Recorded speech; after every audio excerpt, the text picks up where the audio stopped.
things that you attribute to me. I should give you a heads up at the beginning that this presentation is a bit of a mongrel in the sense that it tries, I fear with somewhat limited success, to integrate three storylines. One is a storyline about social innovation in the nonprofit sector. This presentation drives off a book chapter that will go in an edited volume on social innovation and be used for teaching in nonprofit management programs. So there's the innovation theme. There's a theme about a long line of philanthropic efforts to devise programs that will address the problems of poor people and more particularly poor neighborhoods. And there's also a theme about, so which of these efforts seem to accomplish something and what, if anything, have we learned about those efforts? And those are all looked at, all three of those are looked at through the lens of one organization currently known as Living Cities. Now, one of the reasons it's instructive from an innovation point of view is that it's gone through three distinct phases, unfortunately, each with a somewhat different name. It starts as the National Community Development Initiative in 1991, morphs in 2001 into quite a different organization, and morphs again in 2007. And the presentation is organized around those three phases, how the organization is structured, what it tries to do, and what, if anything, we know about what the good news and the bad news is about that structure and that programming effort.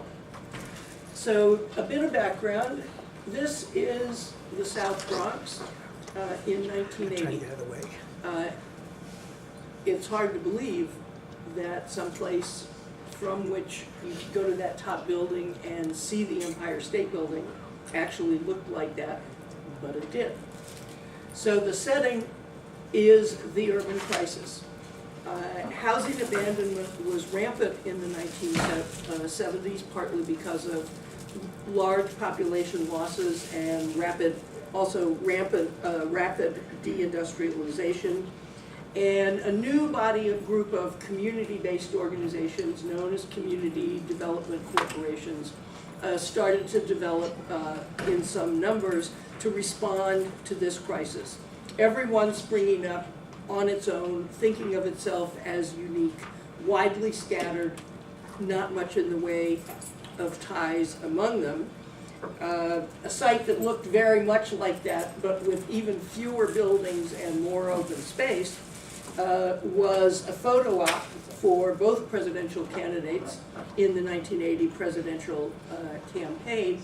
And in response to this environment, in a period of about 18 months, 1979 to 1981, we get a major innovation in the community development field, which is the creation from three very different sets of actors responding to the perceived crisis to address the situation, and collectively these are referred to as the National Community Development Intermediaries. Local Initiatives Support Corporation gets its initial stimulus from the Ford Foundation. The Enterprise Foundation gets its initial stimulus from James Rouse, a very devout, very successful real estate developer who was convinced that if he had the skills to build successful suburban shopping centers, he could create an organization that could build housing to fix that problem. And NeighborWorks, which was the offshoot of a federal task force and is the only one to get congressional funding. Those intermediaries, particularly the first two, are central to this story, and they are themselves a key innovation that has greatly facilitated the development of the CDC movement. The intermediaries proved to be very successful, both in the sense that they are able to attract substantial amounts of philanthropic and corporate capital to be deployed to address urban problems, and in the sense that they prove to be very skilled in going out into communities, finding groups that actually have the ability to do development, to actually get things done and use funder money wisely. So they perform a kind of a quality control function and a program development function, and gradually they also work at building the capacity of these local organizations. And the result is that the movement grows very, very sharply. The number of CDCs rises from something that most people would estimate to be under 500 to roughly 2,000 over the decade. And that is not solely due to the intermediaries, but it's clear that they played a significant role. And some of them are conspicuously successful. They are the stuff of which good bus tours for prospective funders are made. Since that photograph of abandonment, and you could take a similar photograph in Capitol Hill or North Philadelphia or the South Side or the West Side of Chicago, it's not a New York thing at all. Housing is clearly viewed as foundational.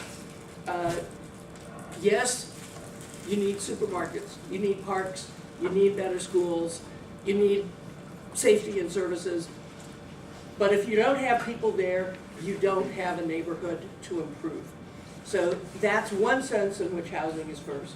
Housing is first also in the sense, and this is particularly true for enterprise, for an individual family, they can't have a stable existence that enables them to work steadily, to send their children to school on a regular basis, to save, if their housing situation is not stable and affordable. And importantly, from the funders of LISC's perspective, there's a belief that stabilizing housing through self-help builds social fabric. Part of the problem is gangs, crime, disorder, disinvestment, arson, and reinstilling community values is built around stunning successes that start with housing. But despite the successes, most CDCs are still way too small to have a prayer of having a real impact on their neighborhoods. Average staff size is 7, average annual budget less than $250,000. You don't fix the problem you just saw working at that scale, and the field remains unrecognized. This is extremely frustrating to a fellow named Peter Goldmark, who was a founding member of LISC's board and who in 1988 is named the new president of the Rockefeller Foundation. And he goes to Rockefeller with a central programming goal for their community development programming, which is to take the CDC movement to scale, and that means first and foremost taking housing to scale, both because that's where the core problem is and because that's the single activity that most CDCs have in common. He charges 2 of his longtime professional associates, one a former president of LISC and vice president of the Ford Foundation, and one a very savvy lawyer consultant in community development, to go and design a program. He wants it simple. He wants it to work with CDCs, and he wants it to be attractive enough that it will attract $250 million of private capital to it. They come up with something called the National Community Development Initiative. And when it's announced in 1991, round 1, 3 years, it has 7 philanthropic and corporate funders most of them foundations, but the corporation was considered critical because engaging the private sector to get private capital flowing into neighborhoods in a new way was clearly part of the goal. The initial round of $62.5 million was at that time the largest chunk of private capital ever amassed to deal with the urban problem. The organization, and the italics is the signal, here's an innovation. There is no organization. There's no office, there's no address, there's no phone. It is a virtual organization. The CEOs of the funders function as a virtual board, and that is used as a selling point. We know this is untested, we know this may be risky, but you are going to be there overseeing the program and making the decisions and keeping it on track if it runs amok. So you will have the control. But there is a commitment to collaborative decision making. Once you as a foundation commit your share of that $62.5 million, the group as a whole decides how it's going to be spent. So there is a real loss of control that's very unpopular with foundations, very dicey and hard to get approved and quite unusual.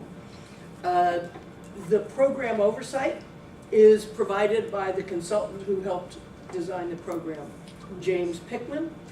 He is labeled secretary to the board, and he runs the entire program out of his home office. That works because everybody trusts completely his expertise, his integrity, and his deep knowledge of the field. He soon engages a second consultant as a deputy as the workload goes up. All the heavy lifting is done by LISC and Enterprise. So you have the two intermediaries, each with a network of places and nonprofits already in place, procedures, programs, all there.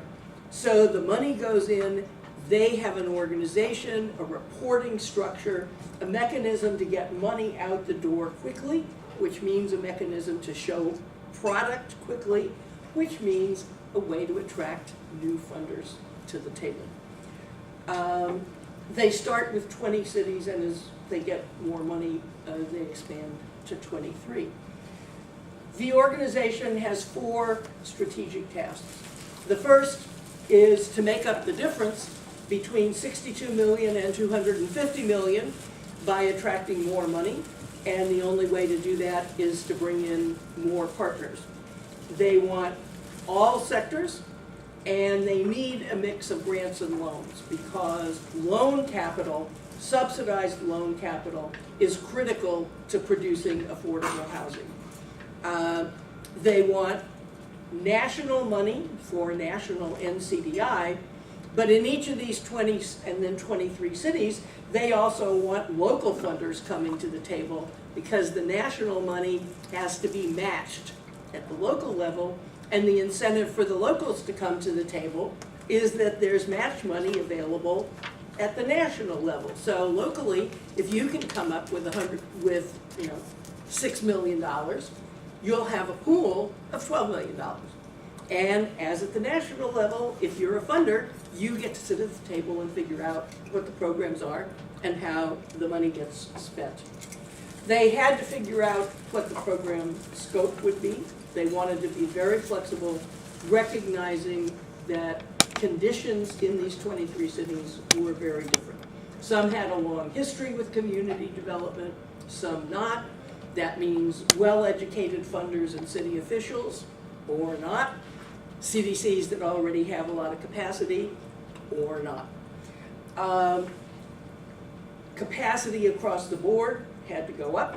If you want more product, you have to have more ability to produce and to manage the outcome. And longer term, take those local funders and convert them into a high quality system of support that stays in place over time. So how do they do on these? They got very both skillful and fortunate early in bringing HUD to the table as a partner in 1993. The Housing Act of 1993 goes from an idea to a passed piece of legislation in 4 months. Contrast that to our current scene. And the reason is that the secretary and the undersecretary at HUD are 100% behind this. Section 4 is still in place, and it provides a steady and in fact growing stream of very flexible dollars. HUD did not want any say in how the money was spent, and it is initially the only eligible grantee is NCDI. So that builds in grant dollars specifically dedicated to capacity building.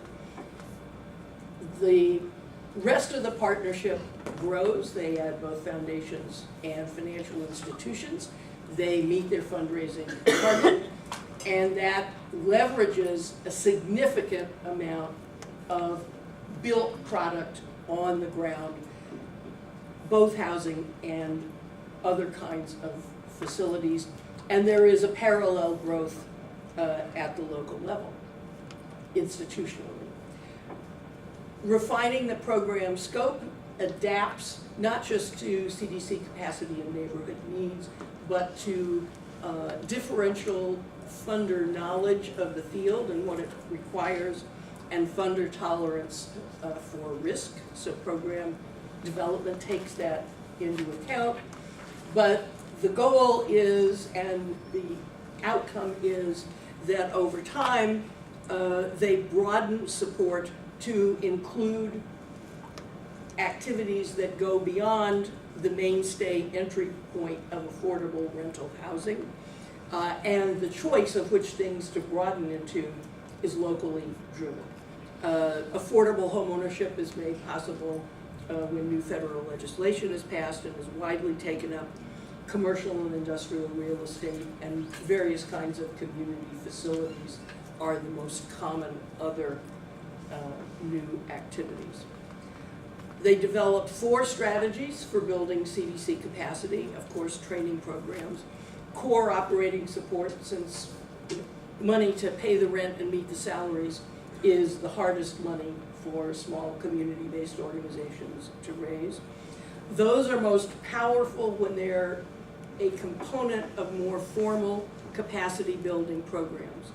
You get your core operating support if and only if you meet capacity improvement goals that you as a CDC negotiate with the capacity building program. So you figure out, with help from a consultant, what you need to improve, and then you get rewarded for that with operating support as you progress. And the result is evidence of significant capacity gains. Volume of housing produced goes up sharply. The number of CDCs that can consistently do housing development, not just one project that's a lucky deal, but consistently get product out the door, doubles. Much broadening of the scope of work to include things more that complement housing, and locally the reputation of CDCs to be able to actually get valuable things done is enhanced. This is clearly uneven across cities. Some cities progress farther. I mean, cities start in very different places, and they all also progress in very different ways. Detroit is one of the 23 cities that's included in this part of the program.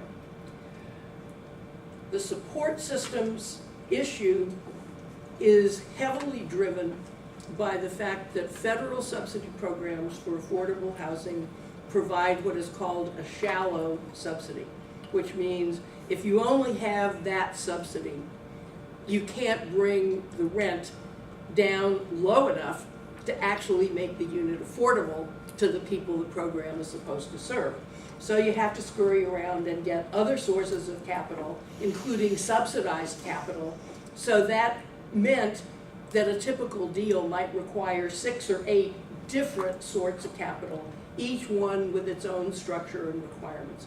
Very complicated legally and financially. And so the system is about finding ways to bring all these different types of capital to projects in a way that's timely and predictable. That's how you get consistent production. Now the local funders are making decisions, so they're learning more about the field. They're gradually learning to trust one another because, I take a risk that you're actually going to do this, and then you do it. And you turn out to have sensible things to say about it. And wherever the site is, whatever the local funders think is too risky, that's where NCDI plugs in its money. So they take what is perceived as the highest risk position to make deals go forward. The result is that private capital is much more widely available for CDC projects in virtually all the cities. There's only one city that doesn't improve. Production systems are much improved, and in many cities, this system is adapted to support things other than housing. Again, uneven across cities. Some places start with a system close to a system already, but especially in places that are starting from scratch, the systems development component is significant and quite important. So the national partners, having started this organization in 1991 with the notion that they were going to get the movement up to scale and then go out of business, which is why they didn't want to invest in an organization, because they weren't going to be around that long, right? We're going to get the job done and then we're going to move on to the next thing.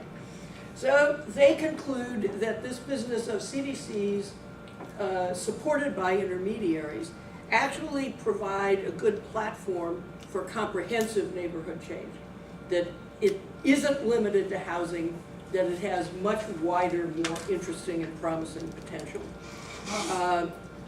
They conclude that systems support, which as we move forward comes to be called systems change, is also critical, and that at the national level, collaboration among the funders, more money thoughtfully deployed as they problem solve and try to sit on the board and figure out how to use this money widely and where do we use it to have the biggest impact, leads to greater impact, which they see in front of them.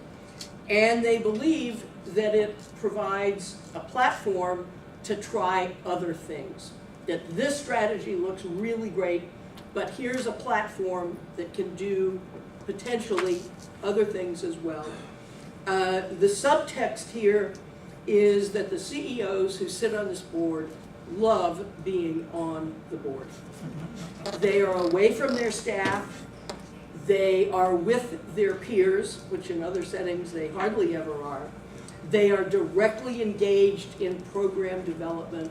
They are working on trying to find solutions to big important problems like how do we get more capital into inner city neighborhoods efficiently, and they think it's fun.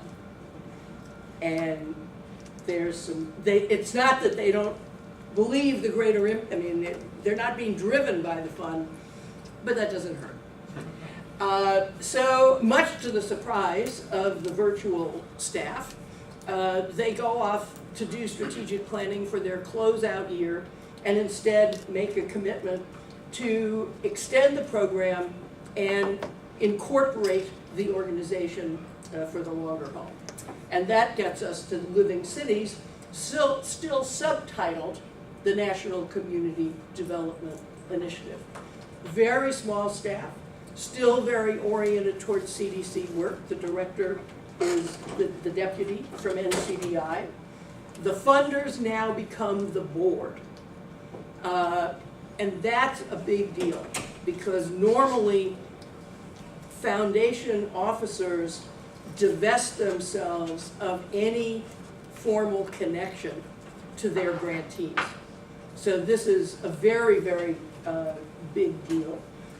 They develop a committee structure that will allow members to pursue individual interests so that the group can become more member-driven.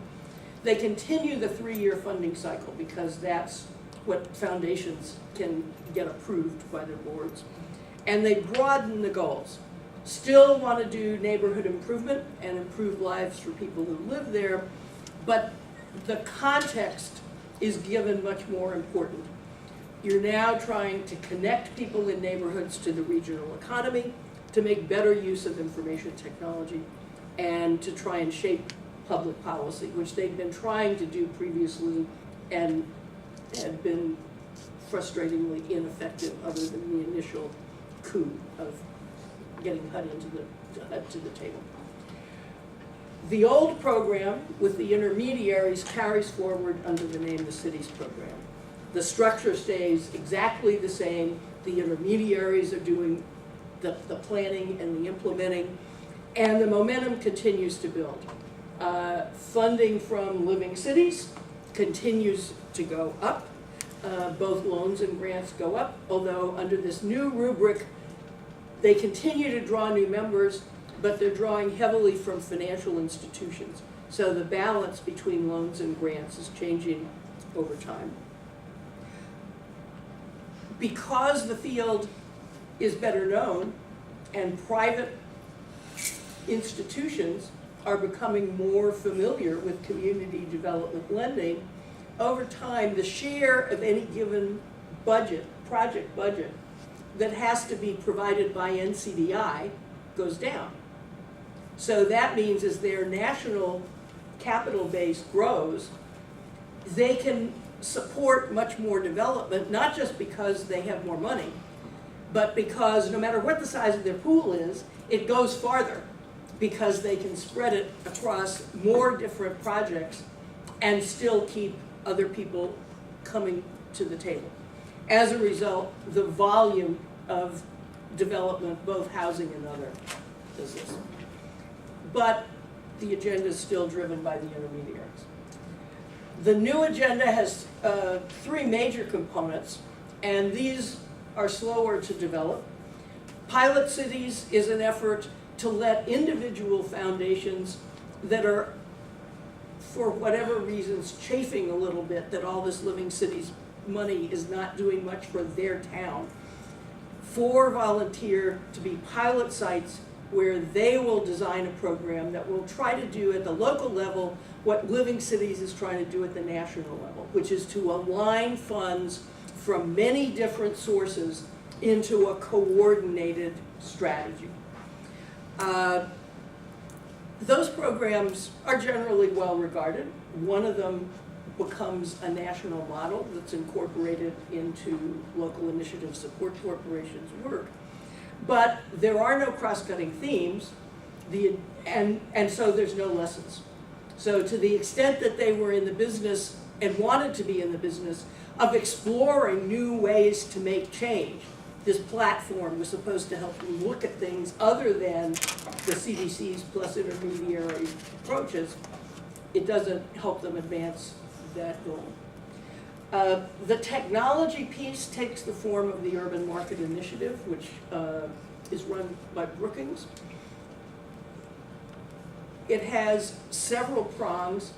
One doesn't go very far, which is to try and get much more federally controlled data easily available and reported at the level of the individual city jurisdiction. So, for example, you would be able to look at any federal program and tell how much was coming to Detroit and how much was going to Philadelphia. This was hard to sell. Much easier to marshal both public and private data that's useful to investors in cities so that they could document the assets of cities and their neighborhoods and demonstrate to investors that this was fruitful ground. A good example, and it had a counterpart here in Detroit, was to use different kinds of data to demonstrate that there was a lot of untapped demand for supermarkets in places like Detroit, so that you could try to attract new supermarket investment into inner cities. They also pushed hard and were quite successful in getting neighborhood level data to individual CDCs that they could use for planning, for program development, and for bugging city government about what the needs were. Policy advisor is foundation speak for hire a lobbyist who cultivates relationships on Capitol Hill, allows them to be more timely and influential in offering congressional testimony, and ultimately leads to a bipartisan congressional caucus of former mayors, which is still active. After 5.5 years, the funders are restless. They are frustrated. Things are simply not, it's not as much fun, it's not as interesting, they're not seeing impact, the potential's not being met. The city's program is the big stunning success, but the fact that it has a proven track record means that the opportunities to learn new things about how to make change lie someplace else. And of course, it's not member driven, so they don't feel they're having an impact. That means they conclude that they need and undertake a strategic planning process that will completely restructure the organization and the board to support a much broader, more ambitious mission. And that's what they do. The broader mission continues an emphasis on poor neighborhoods, but again, context becomes much, much more important. You strengthen neighborhoods by strengthening the cities in which they're embedded, and you change both public and private systems for allocating resources, and you have to change them because the current systems and the people who run them have created and sustained concentrated poverty. So you can't get rid of concentrated poverty if you don't change the routinized processes and the decision makers, the patterns of decision in those systems. Qualified census tracts. They also want to build knowledge by testing new programs, by being serious about evaluation and research, and then disseminating in a transparent way. And they want to develop leadership, and that principally means civic leadership, not neighborhood level leadership. They clean house at the staff level. Within a year and a half, the old staff is gone. The new executive director is somebody who had a rather brief history as a vice president at Enterprise. He definitely knows affordable housing and community development. He's also run his own technology nonprofit to get computer access to low-income neighborhoods. He self-describes as a change agent. You know, what do you do? I'm a change agent. You know, I'm a planner myself, and a professor. He's a change agent. And he's very good at selling. He's very good at spotting things that are timely and trendy, kind of staying ahead of the curve. And he builds the staff. So we go from the beginning to 0 staff, 0 office, to an office in New York, an office in DC, and a staff of 20-something. And a new board structure that importantly now includes staff members from the funders on board committees, a relaxing of the rule that foundations and corporations have to be represented by their CEOs, and the institution of working groups, which are very short-lived groups that are entirely staffed by staff from the members to pull their experts to do program development in what are viewed as emerging high-priority areas of opportunity. And that is quite unusual. I can't begin to describe the programming. Explore the website, sort it out if you can. There's a very strong piece that's about capital. We've got lots of financial institutions bringing lots of money to the table, and it's very hard to push that money into neighborhoods quickly and efficiently and with impact. They're interested in building leadership and influence, and that means both by influencing public policy at the federal level and by strengthening staff and administrative and imaginative capacity in local governments. R&D is where they take the various topical interests of member organizations that are timely in the policy arena and figure out how to have an impact on them. Those change over time. Those are the current four. And finally, the integration initiative, which is a real test of their fundamental theory of change and their core mission, which is that you can use targeted neighborhood level changes to leverage changes in systems. So it's an effort to build comprehensive change, maintaining a focus on neighborhoods. Very ambitious. Commitment to 10 years, although again the initial funding commitments are for 3 and then reevaluated depending on how sites perform. 5 cities are competitively chosen. One of them is Detroit. And among the criteria for choosing cities is that they need to be cities where local decision makers have already some kind of history of collaborative decision making around whatever their local issue is, so that living cities can come in and really build on that and ratchet up the impact of what people are already trying to accomplish. The system can't change if decision makers don't change, right? So the key to that is what's called a more robust civic infrastructure, so-called one-table decision-making.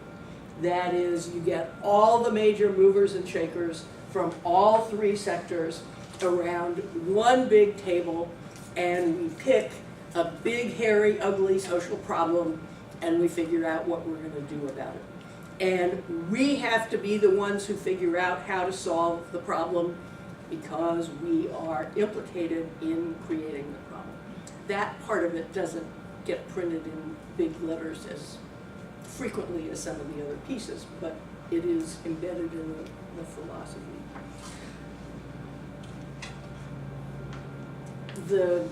The principles sound good, but are very hard to operationalize beyond programs to changing systems. Take disruptive innovations and put them in the mainstream. This is the secret to taking pilot programs that never get scaled up and scale them up. Okay? And because the capital piece is so important, figure out ways to use private capital to drive markets so they serve low-income people. And that last one is clearly reflected in the funding. Round 1, across the 5 cities, they come up with $83 million, of which only about $14 million, that's less than 17%, is grants. The rest is loans. Some of them below market rate loans, some of them a commitment by participants like Bank of America or JP Morgan Chase to make market rate loans in a market where conventional financing is very skittish. It's really hard to get money for projects in the current environment. So they're making an upfront commitment. Nevertheless, the fundamental challenge that I start to see here, and it's not just me, they are very aware of it as well, is that using loans to address intractable social problems is a bit of a, I mean, there's a bit of a mismatch or a challenge there.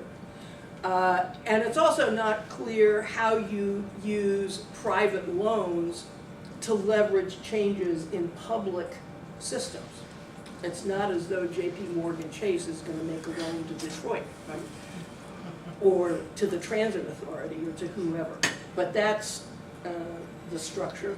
And as it turns out, in most of the sites, the bulk of the loans are going to support real estate development in the target neighborhoods. Because every site has to have one or more target neighborhoods. So just to give you a sense about what this might look like on the ground, Woodward Corridor Initiative is the local TII site. It covers a piece of geography that runs on both sides of Woodward from the north end of downtown. West of Woodward, it runs roughly to the southern edge of Boston Edison. On the east side of Woodward, it includes most of the north end, which is the service area for the Vanguard CDC. And it's the inclusion of Vanguard CDC and to a lesser extent Virginia Park that enables the Detroit site to make the argument that there is a significant low-income neighborhood that is part of the program design. The programming as articulated is all over the map. And every site is different, but they're all intended to be, and presumably applications screened to be, very broad. They all have an evaluation piece. Living Cities pays for a very sophisticated, comprehensive cross-site analysis, and they also pay very good evaluation teams to provide evaluations of each individual site that are supposed to help those individual sites figure out how to self-correct and improve their work. It's not just go tell the national funder what the locals are doing right and wrong. The two pieces of this that have progressed most rapidly in Detroit are the first two, the anchor strategy, and the anchor strategy in all of the cities except the Twin Cities, which has a public transit and a transit-oriented development emphasis. The anchor strategy is central and is what it's easiest to get off the ground.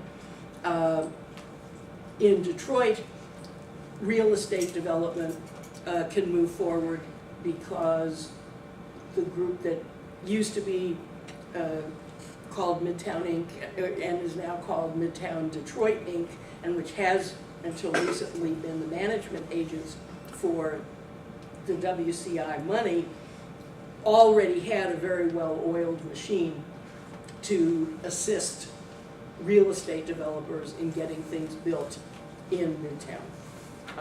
So that's a good example of plunking your money down in a place where there's already capacity to produce product, and Sue Mosey does produce product. Some of the other things are progress less quickly, and all of the sites, and certainly Detroit, very, very good at claiming credit for other things.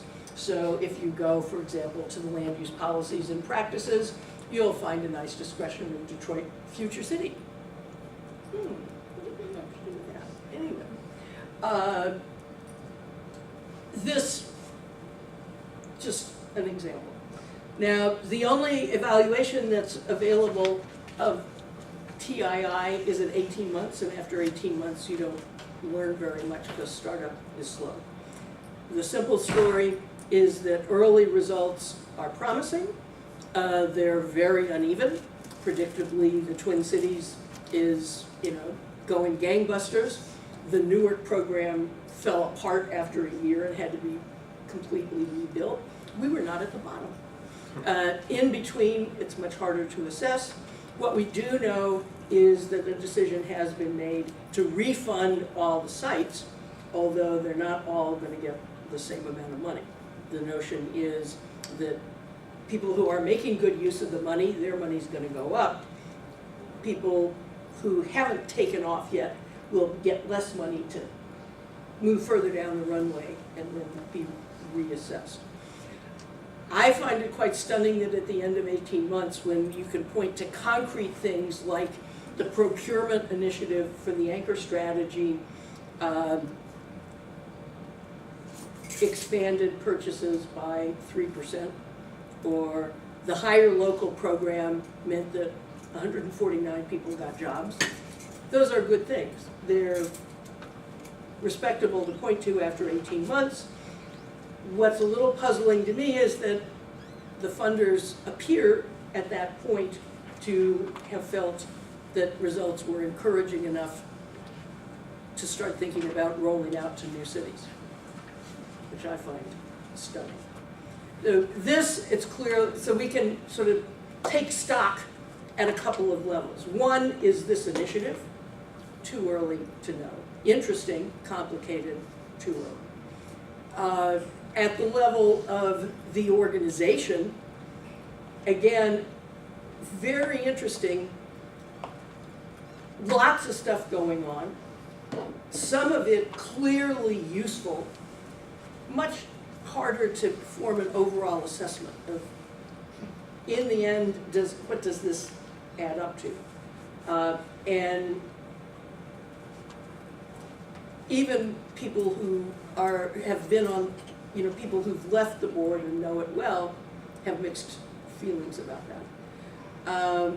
So whether this actually has the promise to be as high impact in a broad way, or perhaps only in a slice, as the original iteration was in the first decade, I find very hard to predict. What we do see is that the funders do seem to be still seriously committed both to being willing to take risks around the urban agenda and to wanting to really learn something about change making, to doing strategically designed things and trying to learn from them. So at that level, it's a work in progress.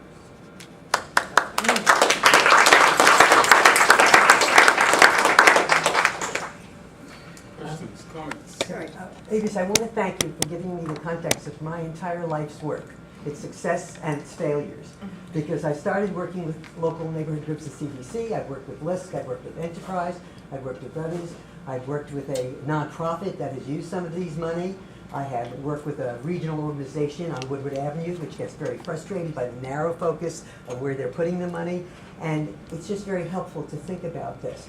And the major fault I see now, my name is Harriet Saperstein, by the way, and I'm an ex-sociologist turned planner and nonprofit developer with social agencies for other people, basically. But what really frustrates me now is the emphasis on the banks and the financial institutions. The only time they seem to be creative is when they were creative like Countrywide and really said, oh, we're doing good things. We'll get people who don't know how to get money for their houses to get it, even though we'll put in appraisals at twice their value and they'll never be able to pay for it. And when, in one of the organizations, which is one that you know I work with, and we get these loans that are already more flexible, what they put in is so many restrictions and so many challenges that they're basically almost unusable. So I just want to share that with those who are listening, because sometimes things sounds good, and particularly around financial institutions. I gotta say, they're out to make money. Some of them are community-oriented at some level, but the bottom line for them is how much will it turn out, not just today, but tomorrow, and in terms of the other people. I'm sorry to sound so frustrated, but And on the national board, the financial institutions are typically represented by either their corporately controlled philanthropy, if they have one, or a division that has similar responsibilities. They still know they are part of a bank, obviously. At least in the early years, many of those people Absolutely. seemed genuinely committed to the social The early mission. days of Liskin Enterprise were exciting No, I mean and early positive. in NCBI. And- They and were take that as an very example. willing to take risks, especially early on. The old Chase was very experimental. They recognized that figuring out ways to make their capital useful and not overly constrained is a huge, huge problem. And one of the failures of the second phase of evolution is that there was a very successful program in New York that acquired properties that were ready for redevelopment and turned them over to not-for-profit developers and provided financing for them to do the redevelopment. And they tried to figure out at Living Cities NCDI how to duplicate that at a national level, and the nature and complexity of the risks and hedging those risks as you try to anticipate every conceivable situation that might arise meant the thing died. And there is still a big challenge here. And a key part of the initiative, which I am ignorant about, has to do with how you get community development financial institutions in particular better access to this money. And they know it's a problem, and they're working on it, and they haven't solved it yet. Yes? Thank you very much for a great presentation. And I have a kind of general question about managing this collaborative arrangement. One of the strategies that you were talking about is attracting new partners as a strategy to enhance financial capital as well as expertise. And I was wondering if you have any comments in terms of the sustainability of this strategy. Let's say, is there an optimal number of partners that the arrangement can grow to? Or is there a good kind of strategy to stop at a certain point? So that's one question. And the other question, what are your thoughts regarding the long-term sustainability of this project? What threats to long-term sustainability do you potentially see, or something that the organizations should consider? Do you mean the sustainability of the organization, or the sustainability Of the initiative, of the this particular collaborative initiative? arrangement? Yeah. On the attracting financial institutions now outnumber philanthropies, and they are bringing in more money than the philanthropies because they have a lot more money. And so that's part of the challenge, is how you find ways to use that to leverage change in the way private financial institutions and systems work. I don't think anybody in this business thinks about optimal numbers. I think they're looking to amass capital. I could not tell when I was doing my research how many people were thinking seriously about the balance between loans and grants, which I do think is going to be problematic long term if you want to do something Creative. other than market rate housing in Midtown, for example. And so it may be that if there's too much of that private institutional participation, you start getting capital that you can't get out the door with high impact, and that jeopardizes the whole party. Because the only reason, people don't want to be at the table if it's not accomplishing something. In terms of the sustainability, I think the funders really like the collaborative arrangement. And the CEOs definitely like not having to do all the heavy lifting, because lots more gets done more than they could ever hope to do themselves. For the previous two iterations, when they did those two switches, there were some key leaders on the board who saw the potential of the collaborative and who had particular ideas of things they thought that collaboration and shared grant making could accomplish. And that's what made them willing to re-up. That was what made them say, we're not doing it. If this is the best we can do in 2006, we should pull the plug and just go home, because collaboration, it's not working. Whether they acknowledge any responsibility for hiring the staff that they did to support the program they said they wanted to develop, I don't know, because I didn't ask.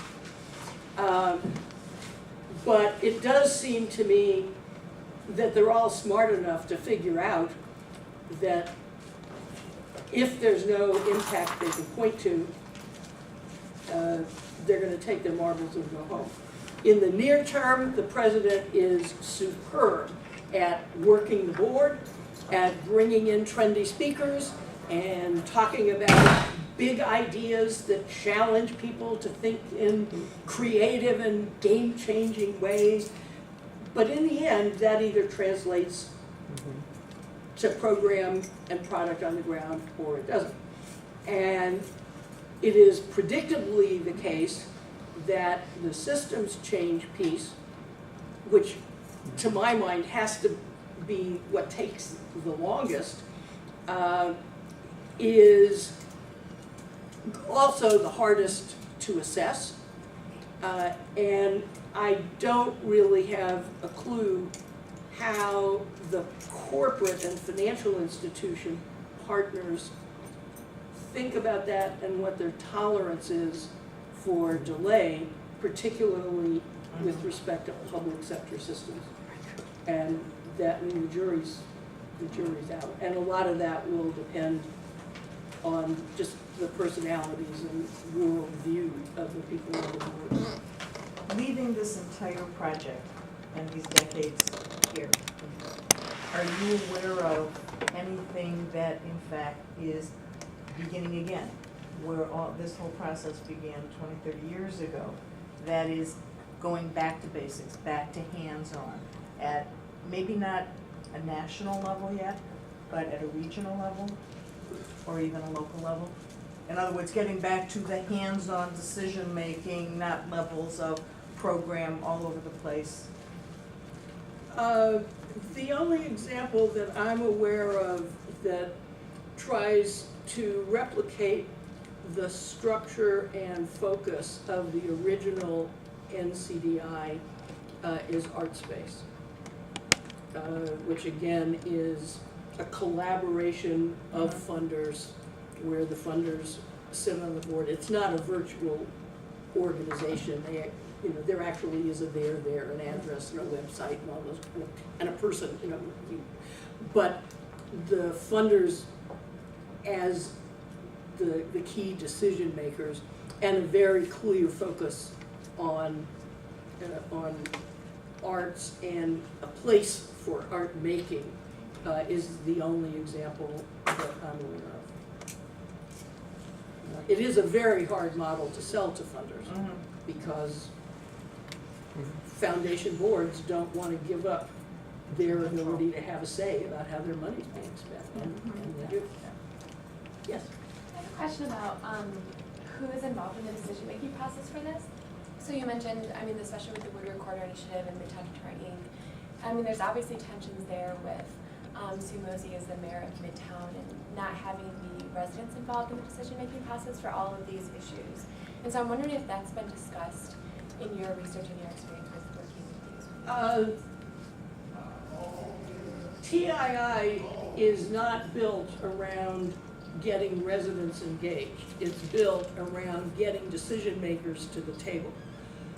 And even though Midtown Detroit Inc. was the managing agent, it is important to note that the board of Midtown Detroit, Inc.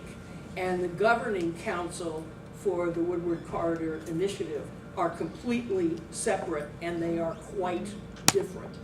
And Vanguard CDC does sit on the WCI governing board. So to the extent that you're concerned about residents, they are clearly intended to be the spokesperson for the community.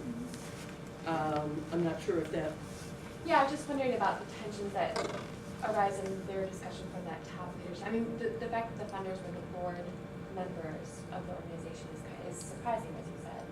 I was just well, wondering about that. but funders are not the only ones on the WCI board. Right. Because Living Cities Right. is the funder. Now, there are organizations like Kresge and Skillman that are on the national board and also part of the collaborative. But there are lots of entities, including one representative from the city of Detroit, that are not funders. They're just interested decision makers who have an influence. So Wayne has a representative, Henry Ford has one, DMC. DMC has one. Whether whether everybody would look at that and think that all the right people were at the one table, I mean, I assume that people would differ about that just because they would. But it certainly is true that it's broad. The way it falls short from the Living Cities perspective is the weak engagement by the city. And you can't do public systems change in this environment, and Living Cities just acknowledges that and moves on. And from WCI's perspective, I think the notion is we know we can't change the city and we can't fix that. But that doesn't mean that there aren't lots of other systems and decision-making in the private and philanthropic sphere that can't usefully be changed. So we're gonna focus on doing what we may be able to do, and there's plenty to do. Yes? I'm curious, looking at where they their initial goals, looking at creating the South Bronx in 1980 compared to an already gentrifying Midtown in the 2013. How has that kind of midstream lack of success kind of impacted where the focus? So I'm thinking about 1980 in the Bronx, you're looking at a real challenge that's going to help poor people, where a lot of the Woodward Corridor Initiative, these successes might have already been in the pipe to some degree. Like you said, kind of the claiming success for things that aren't necessarily theirs. Yeah, although that's by no means unique to this effort. It's just, to me, they seem like almost entirely different goals. Yeah. I don't think what you call the lack of focus in the middle has anything to do with anything in terms of the agenda. I think the focus was and remains improving the lives and access to opportunity of people in poverty neighborhoods in cities. So that's just how we're defining poverty? The understanding of how one does that has changed, and it's also the case that the circumstances in cities have changed. Whatever else is wrong, we are fortunate that there aren't a whole lot of high-profile neighborhoods that look like the South Bronx did in 1980. And whether you could design something that you could put down in Detroit that started with a bunch of empty lots on the east side and said, let's have a high impact, I don't think you'd raise a dime, because nobody would believe that you were gonna do any serious change making of either neighborhoods with poor people in them or systems. Do you think that was the case in South Bronx in 1980? That it was almost saying the same thing, that this is almost a black hole to throw money in? there certainly were people who were saying that, but it remained the case that the South Bronx was a half an hour by subway to a large array of good jobs at all levels. With public transportation to Public connect them. transportation was good and cheap. And the national economic conditions that precipitated that population loss, I mean, cities as a group weathered that and, you know, moved on to new and different problems. So once you had organizations, and some of them were community-based organizations in the South Bronx, and some of them were institutional players, because over time, the South Bronx was getting to be more and more north. And people in the north were scared to death, and that included Fordham University, and a lot of very well-organized neighborhoods. And so they were very busy trying to shore up, you know, basically trying to build a firewall that says, no fires north of here. And we're really organized for that. And so then once you have people starting to invest, and I mean, I think it was a huge deal that the Urban Development Corporation of New York supported a project called Charlotte Street. Very imaginatively named. Guess what street it was on? Big, empty. I mean, you stand at one end and you could see for 10 blocks, and it's rubble. They built 90 single-family ranch-style houses. The model home, honest to goodness, had a white picket fence. And I looked at that and I thought, these people are nuts. What did I know? They put out applications for these houses, and they cut off applications when they had 3,000. You could build 90 houses on the east side, and you wouldn't get 3,000 applicants for a market rate house. So there was something about the location and the change in the economy that really mattered. I'm kind of wondering, after all these interesting messages you're talking about housing, all these conditions that you're talking about make me wonder what happened to the housing industry that is not servicing, or why is low-income housing there's not an industry itself, or is collapsed, or is all housing geared between middle and upper middle income people, but there's not a lower income housing industry? Because you can't make money on it. Is it because you can't make money on it? But clearly there must be a need there, and there clearly must be demand there, and No. Demand means ability to pay, ability and willingness to pay. And the cost of construction, including the cost of land, is high enough that somebody who actually expects to walk away with some profit and a salary, even somebody who's not a nasty, mean-spirited money grubber, but just, you know, I run a business here, cannot build to code new construction with current financing and put that on the market, either to rent or to buy, and get enough money from low and moderate income people to be able to pay the mortgage and the bills. That's why, I mean, that's the sense in which the CDC's focusing on affordable housing. And not just CDCs, there are other nonprofit developers and even some for-profit developers who make very aggressive use of the subsidy programs, have a niche. But the private market, left to its own devices, has for decades removed from the rental market more low-cost units than federally assisted subsidy programs add to the stock. Okay. And before the audience evaporates. The last numbers I